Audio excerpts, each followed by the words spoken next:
Nag-jogging nga lang kami dito sa Ilagan City of Isabela nang bigla kaming napadaan dito sa Isabela Museum and Library. But anyway, tara, samahan nyo kami. Ibutin dito sa loob kung ano nga ba ang meron dito. Itinayo noong 1946 ang dating kapitolyo ng lalawigan ng Isabela, ang kinikilala nila ngayong Isabela Museum and Library at tagapag-ingat ng mayayaman nilang kaalaman, kultura at kasaysayan ng nagpapatuloy. Makikita sa museo ang mga diorama ng mga kasaysayan ng bansa tulad ng pagdakip kay General Emilio Aguinaldo sa Palanan, Isabela. Naririto rin ang mga memorabilia ng dating senador na si Jefferson Alvarez na ipinanganak sa Santiago na nasabi ring lalawigan. Gayun din may mga memorabilia ang mga naging gobernador dito. And I will be your tour guide for today, pero ito turn over ko sa kanila kasi this will be their exam para sa tour guide dito. Mabuhay! Welcome to Isabela Museum and Library. I am Ana Cristiana Vitlanas. I am Ginea Vinicio Sanchez. I am Altea Jendi Ramos. I am Princess Micaela Narciso. I am Chichi Gonzalez. And we will be your tour guide for today. Welcome and have a good day. Thank you. And first po, Let's go na. Attic Gallery.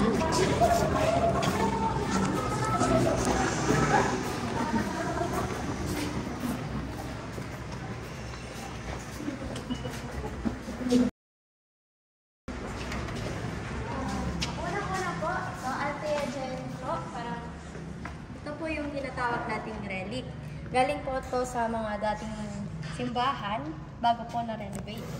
Ito po galing sa poblasyon San Pablo, Isabela, Tumawini ulit, Palanan, tas Gamu. Next. Dito po sa may Baro at Saya. Ito naman po yung mga ginagamit ng mga hanggang dito, Pilipino po, noong Panahon ng Kastila. Ayan, dumako naman po tayo dito po sa Bornay at Sagutin. Balik po ito sa Baro at Saya, Ma'am, sir. Although still exists, sila po yung mga kaunahang damit po ng mga kababayan po ng unang hindi naman po sa unang panahon, like panahon po ng Castile, like Jose Rizal and others po. So, although po siya, like example for if there's any exhibit, ng wika, ganun po, or in different festivals or event, sa mga iba't ibang lugar po, ma'am. Kaya, yun po. Thank you. Ito po ang pinakamatandang Bornay po, 104 years old from 1940. No, that's 1920. Ay, 1920. 1920. Opo. Ito naman po ang arinola ng mga lalaki po. Yan.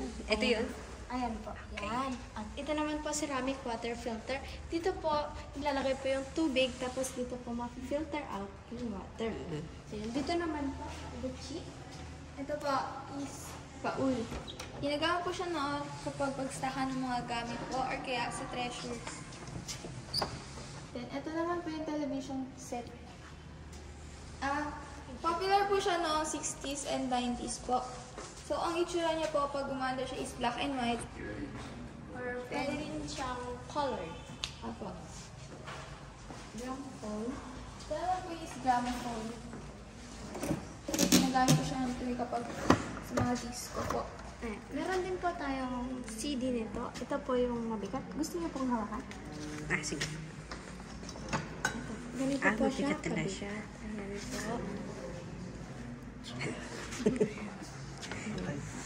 Pero hanggang ngayon gumagana pa rin ba siya? O hindi na? Ang yun po kasi meron po tayong mga high-tech po na ginagamit po ngayon sa mga disco po.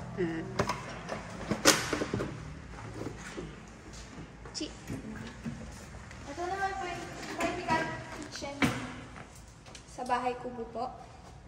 Tapos ito po yung batibot chair. Hanggang ngayon, di ba meron pang ganyan design? Opo, sa mga restaurants po, ganun. Steel kawali. Oh my God. Dito naman po sa may old farmers implements po. Mga ginagamit po na yung hindi pa po nauso yung mga high-tech po na gamit kapag sa pagsasaka po. Ito po yung suyot or harrow. Ito po yung nilalagay nilalagay nila sa kalabaw po kapag nag-aararo ganun. Kaya ito naman po yung iba. Pwede kayo may upload. Okay lang. Okay lang. Ayan. Dito po, gappa po or yung pinaglalagyan po ng mais po.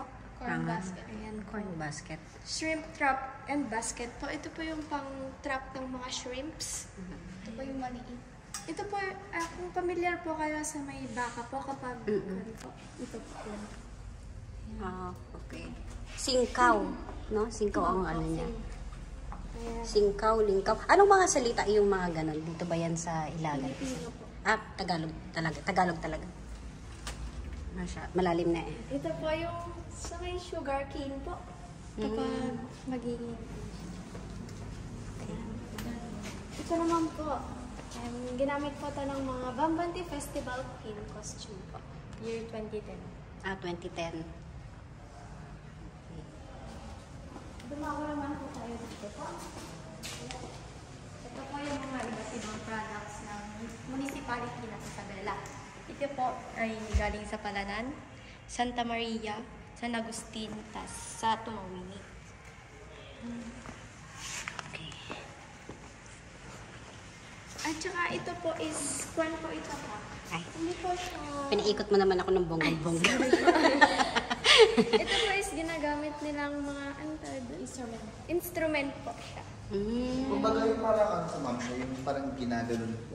Yung parang siya po yung mag-ano po ng sa sound po. Para magkaroon siya ng sounds. Yes po, ma'am. Dito pa pala tayo. Ginamit po ng mga Kastila po noon. Ito po yung kanilang mga armas po. Ay, Japanese po. Japanese. World War II. Ayan po. Ito po yung kanilang helmet po. M1 Yung mga helmet. natulog po nilang mga Japanese rifles na bala, and yung sumabog po na bomba po nila, ma'am. Opo. Sumabog na yan, ha? Hindi ka, alangan naman magigit kami ng bomba na yun. Oo nga, mamaya tayo sumabog dito. Ito naman po yung mga World War Mesquite canteen po nila, yung mga inuman po nila, yung mga baso po nila, yung kainan po nila, ma'am. Ayan. Ito po yung mga old typewriter po natin. Dito pala lahat eh. Ayan. Ito po is, meron po kayong ilalagay na parang CD po, tapos mapapakinggan niyo po siya. Ayan. Ayan po, ito yung po yung mga map. Anong year yung ano nyo? 2000? 2000? Ay, 1980s culture po. Okay. Yan ang mga dinosaur. Ito po yung iba't ibang Hindi ka sa video. iba't ibang makina po, yung tatlo po.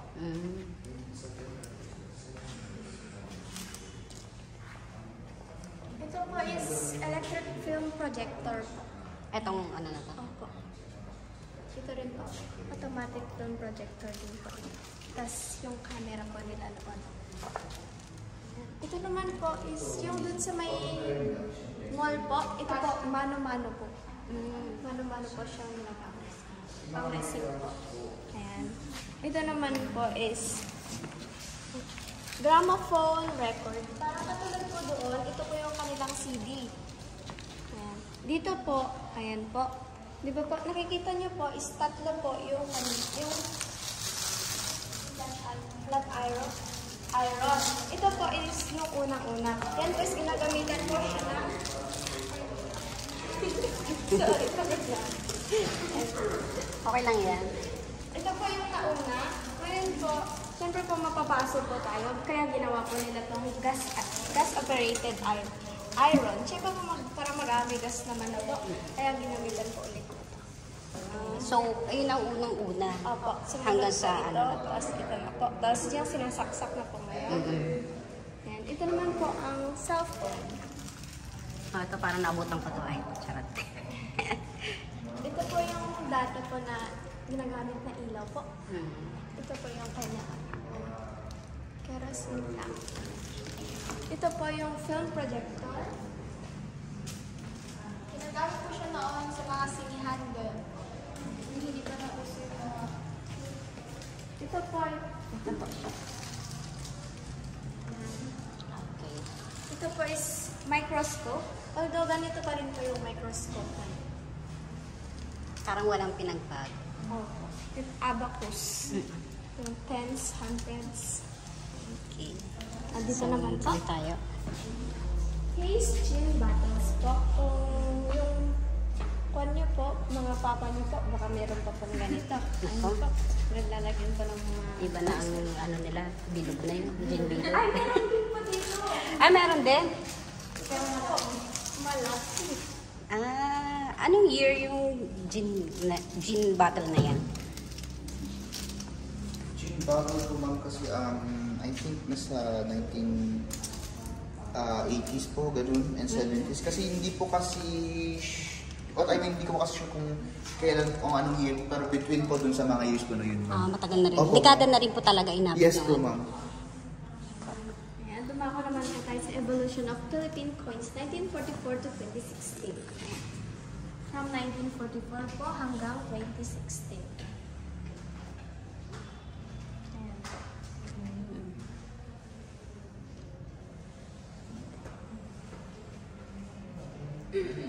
Ayun na lamang po. Thank you po. Kung gusto niyo po, tulungan po namin kayo mag-picture po. Okay lang. Gusto niyo po? Gusto niyo po? Dito po sa Isabela. Nahanap po itong Isabela Province noong May 1, 1856. Ang first po na nakatuklas ng Isabela Province po is si Queen Isabella II, reigning queen of the Spain po.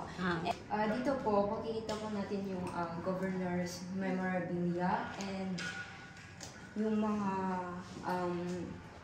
ginamit nila nung Boy Scout po. And ang head po kasi ng Jamboree's Committee po is si late Governor Faustino M.D. And going back po dun sa another history po ng Isabela, kung hindi po nahanap ni Queen Isabella II ng Isabela, bali, ang province po natin ngayon is Nueva Vizcaya, kung hindi po nahanap. So, bali from Nueva Vizcaya up to sa last part po ng Isabela, dun po sa papuntang Tuguegarao. So, Nueva Vizcaya po talaga yun. Kaya po nung nahanap po ni Queen Isabela, kaya pinangalan na lang po niya sa pangalan, andun sa pangalan niya po ma'am. And ito po yung pinakamatandang iron pod na pagmamay-ari po ni Gabriela Visaya, Governor for Caballo. And Ilang years na yung ano yan? Ilang years na po ba? Hindi naman po siya yung yung pinaka-first po na, ma'am, kumbaga, nung sa time po kasi ni Gabriel Visaya, siya po kasi yung nag-ano po sa kabayo po. Then, pagmamayari po niya ito, then dinonate lang po ng mga kamag-anak po niya nung namatay na po siya. Pero, Papasok na tayo. Ay, may mukha pala. Sino? yung Mayor. Vice Mayor po ng dito po, mamahigit niyo po yung mga mukha po ng mga naging governors and vice governors, although with together with the congressman and congresswoman po sa province of Isabela po. So, ang naging first governor. Bali po si Honorable Francisco Torres de Choso po is hindi po siya yung pinaka-first ma'am. Siya po ang 6th governor po ng province of Isabela. Then sa 1st to 5th po kasi, hindi pa po kasi na dodrawing po yung mukha nila. Kaya yan po muna yung pansamantala po ma'am. So, next, next po, tayo. dito po. Si Honorable Faustino Nandi po. Siya po yung father of the 3 former governors po ng Isabela. Naging former governors po ng Isabela. And si Honorable Benjamin de Guzman po, siya po yung nag-renovate po nitong mismong Isabela Museum and Library. Ang bali po, ang history po nitong building natin na pinaka-12 po, this is the first Capitol po. Nagawa po siya noong 1946 under the administration of late Governor Silvino Gumpal po. Then from 1946 to 1991 po, under din sa administration po ni Governor Faustino M.D. Then 1992, pinagawa po ni Gov. Faustino D. yung current po na capital natin sa Barangay Alibago po. And nung naging governor na po si Governor Benjamin D. So, together with his wife, na napag-isip po nila na gawin na lang po natin Isabela Museum and Library. So, so yun po, nagawa po siya and na-renovate po siya. And the soft opening po is May 11, 1999 po. Yes po. Tagal na rin pala po. Yun po yung first governor po ng Isabela. Honorable Silvino Sino dyan? Ay, ito po. Moderate. Siya po yung, siya po yung governor po nung tinayo po itong first capital po, ma'am. And si Honorable Melania Tanco Simpson po, siya po yung nagmamay-ari ng Isabela Sports Complex. And between 2004 or 2007 po, ang pangalan po dati ng Isabela Sports Complex is Isabela Sports Complex. Then, palitan lang po siya nung 2004 to 2007 po ng Melania T. Simpson Memorial Sports Complex. Then, after po nun, Binalik po nila sa Isabela Sports Complex. Then here naman po ma'am is yung mga pictures po ng mga naging vice governors po ng Isabela. Then of course, naging vice governor po is si Honorable Rodolfo P. Albano Jr., which is the father of Rodolfo T. Albano III and Antonio T. Albano. And Honorable Faustino G. D. The third, siya po ang current na vice governor po natin. Since 2019. Then dito naman po is yung mga pictures po ng mga naging congressman and congresswoman po sa different district po sa and other municipalities po ng Isabela.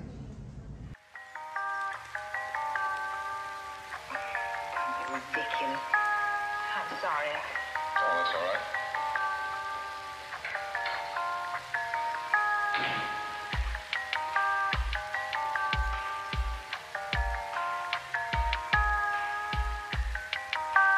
I see.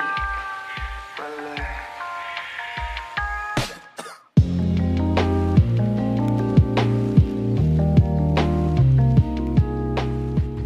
Siya po kasi ang pinaka-first Isabelino na naging senator po. And he is the right hand of late President Cory Aquino po. Okay.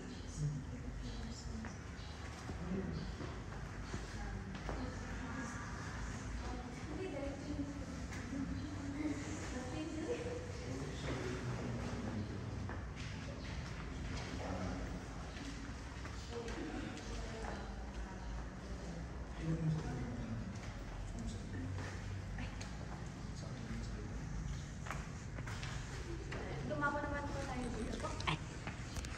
Pero ito po yung mga, yung mga gamit po ni late Senator Harrison Alvarez po. Then, yun po yung mga news files niya and yung mga personal books po niya, ma'am.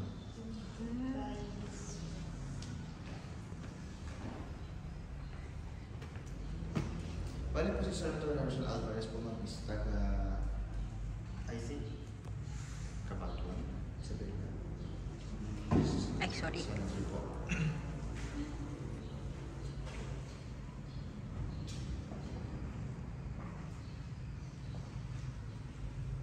Po ng mga architect students from Isabela State University po. And dito rin po namin display yung mga flags po ng mga different ng other municipalities of Isabela and cities of Isabela. Mga flags po nila.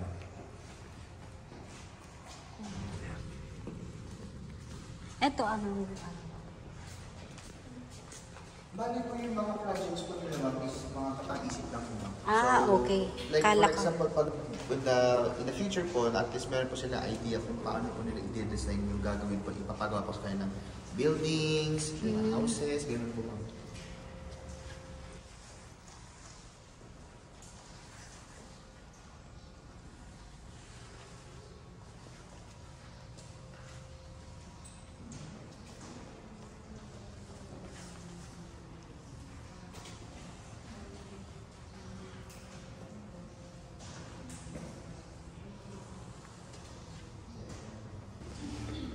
Sino ang gumawa ng mga ganito? Student ba or ano? Ay, student lang. Student lang? Ah.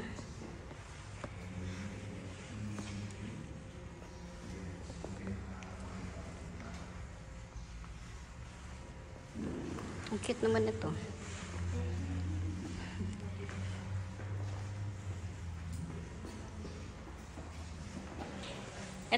Itong ano na to, ay idea lang din. Ito po yung mga gumawa. Ayan yung gumawa.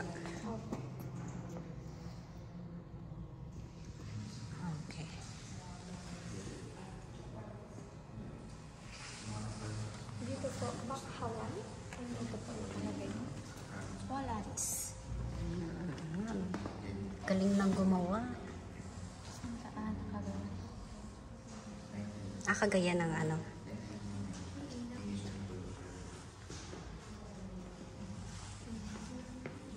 Masin.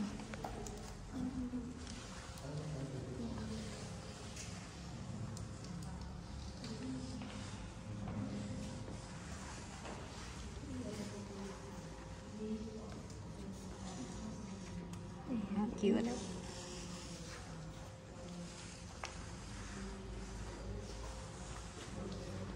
Dito po. Yung harap. Ay. Ay, saan ba? Ayan po. Ayan.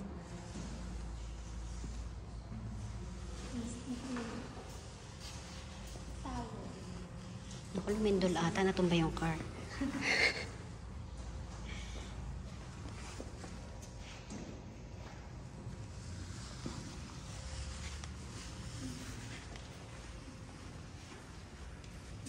Ito po ang harap.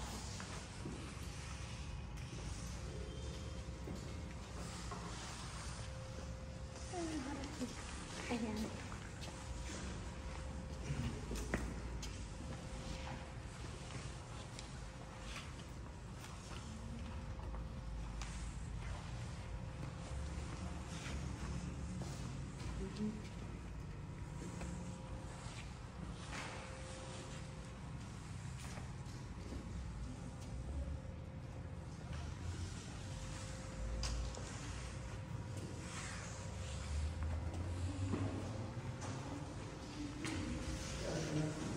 Okay. Troy po. Sir, Troy Alexander Chico Zumian po ma'am.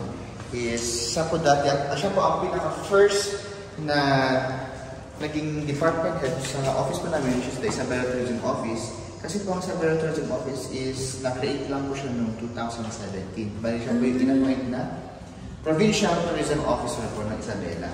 And last year po kasi ma'am is na designate po siya sa Department of Tourism as the new Regional Director po. Bali, ang bago po natin Provincial Tourism Officer is si Ma'am Juan D. Maranan. Okay. Juan D. Gallery.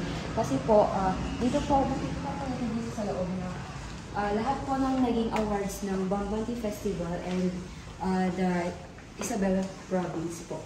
And nakatanggap po ng, in the year 2019 po, nakatanggap po ang Bambanti Festival ng biggest award, which is the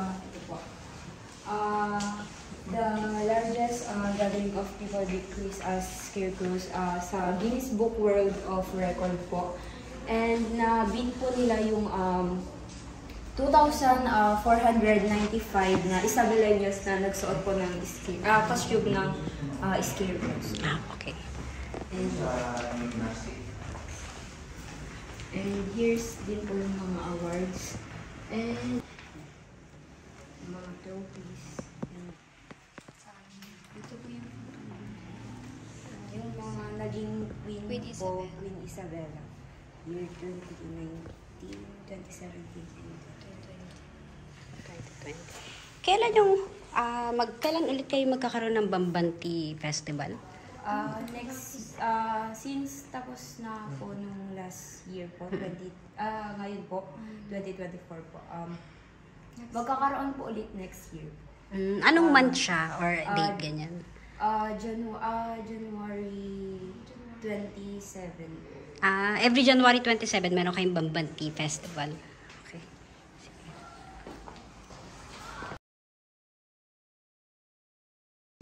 Mga perang papel. Anong pera to? Pera ba ng Pilipinas or ano? Bali po ang nag-collect po dito si Dr. Troy Alexander. Yan.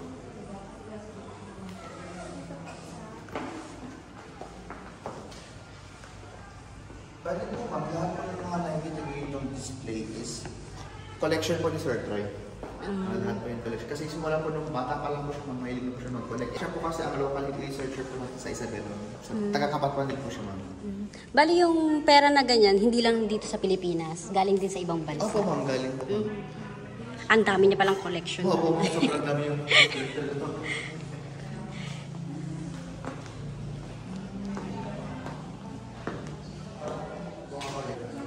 Pati barya, iba-ibang klase.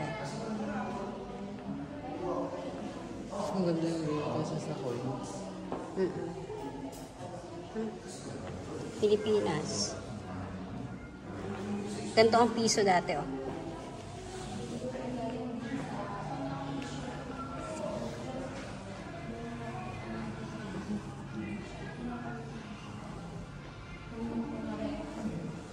Ito na yung mga perang inabot ko. Hanggang sa...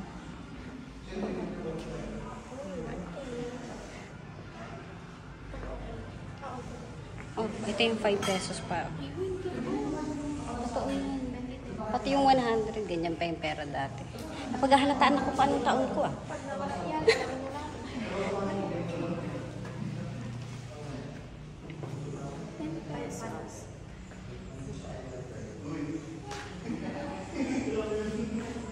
Ito dollar, ano to?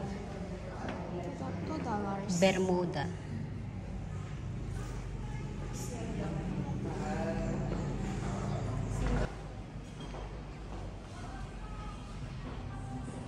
Different editions po ng mga sale na dito lang po sa Pilipinas. Pero, kung if you're going to ask po kung ano po yung first edition po, ito po. Pinaka-first edition po ng cellular. June 16, 1946 po. June 16, 1946. Yes po. Pero dito lang po yan sa Pilipinas po. Hindi po yung sa ibang bansa. Okay.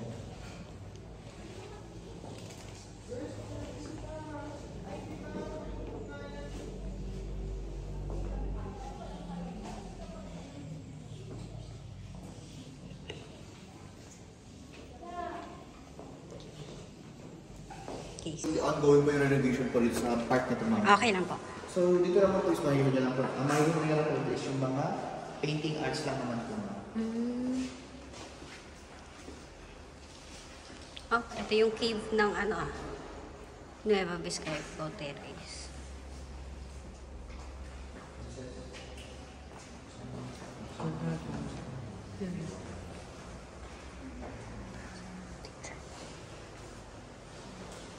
Palanan. Mayroon pala ano, oh, palanan.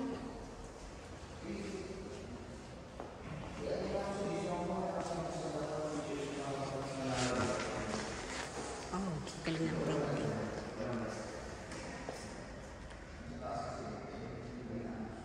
Sino ang nag-painting?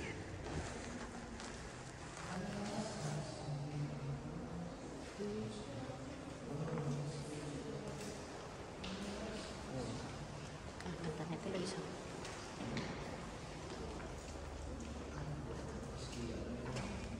Si 2019.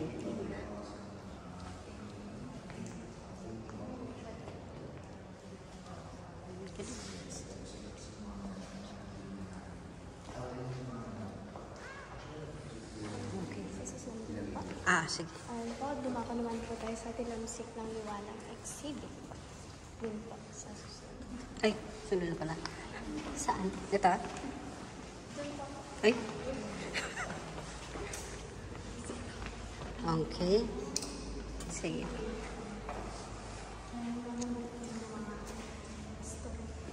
Ito po yung mga evolutionary design po ng Katipunan flags. Hanggang din po sa current. And syempre, since panahon po ng digmaan, ito po yung naging first design ng Philippine flag na dinesign po ni Gregorio del Pilar or in short name, Toyo. And hanggang sa nung natapos na po yung war, syempre Independence Day na po, araw na kalan, ito na po yung current na Philippine flag po natin. Ito pala yung ano natin dati. Okay.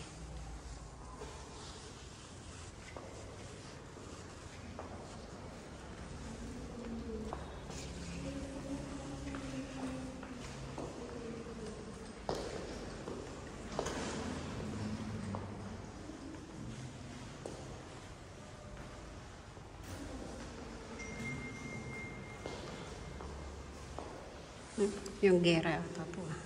Filipino Freedom Fighters. Manila Bay. Sa Baywalk.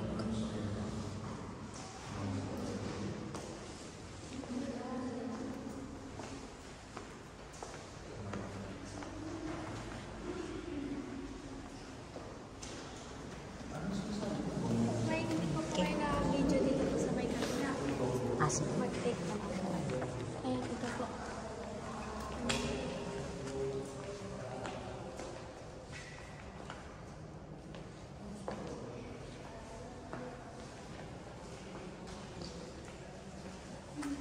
Student ba yung mga nag-painting nito or ano?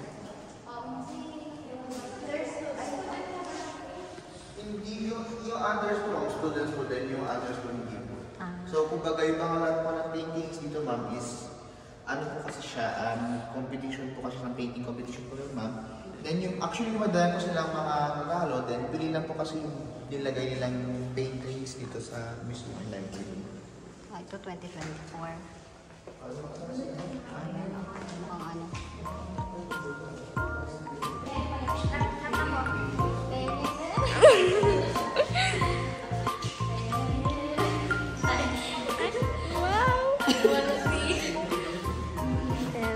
Po namin and thank you rin po sa pag-visit po sa Isabela Museum and Library. Maraming salamat po at ingat po kayo, ma'am. Once again, my name is Sean Patrick Nusain. Actually, hindi naman po kayo tour guide for today, pero sila po yung ano po, ma'am. Once again, I'm Ana Cristiana Lincanas. I'm Princess Micaela Narciso. Richie Gonzalez po. Julia Denison Sanchez. At Taya Jan Ramos. Your tour guide. Okay, thank you.